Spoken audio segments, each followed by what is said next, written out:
Vous en avez à la maison et on en parle, on vous donne des conseils avec Roland Motte. Bonjour. Bonjour Xavier. Le dahlia. Le dahlia, plante magnifique. La floraison est exceptionnelle et vous faites donc vous connaissez.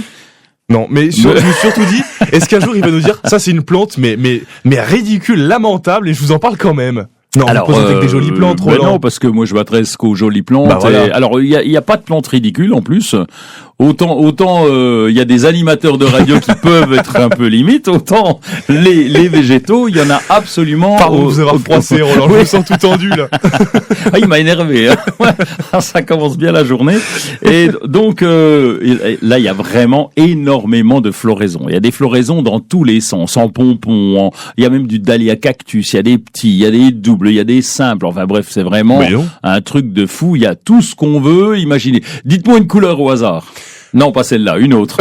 Rouge. Oui, il y a du rouge. Vert. Oui, jaune. Oui, il y a aussi. On va pas tout les faire non plus.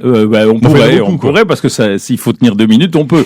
Mais non, c'est magnifique. Alors le dahlia se plante en ce moment. C'est un tubercule en fait.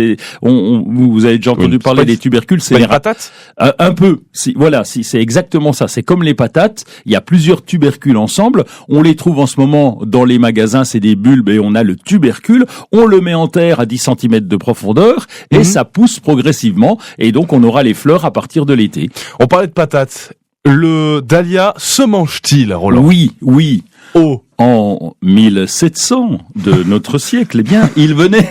Mais c'est pas notre siècle du coup. Ah oui, non. Ah oui, c'est l'autre. Bon, en 1700 quoi, vous avez compris? Oui, d'avant.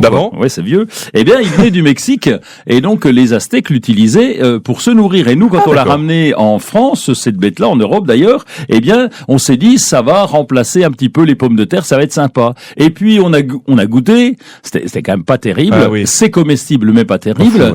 Et sauf si c'est bien accommodé.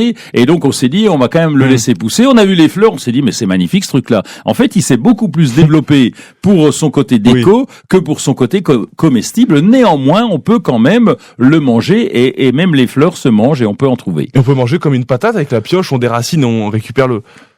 Exactement, mais on dit ça aujourd'hui, on trouve ça absolument dommage parce que c'est une telle belle fleur, mais c'est ce qu'on faisait auparavant. Mais si on n'a plus rien dans les placards. Eh ben voilà, on va pouvoir manger des dahlias.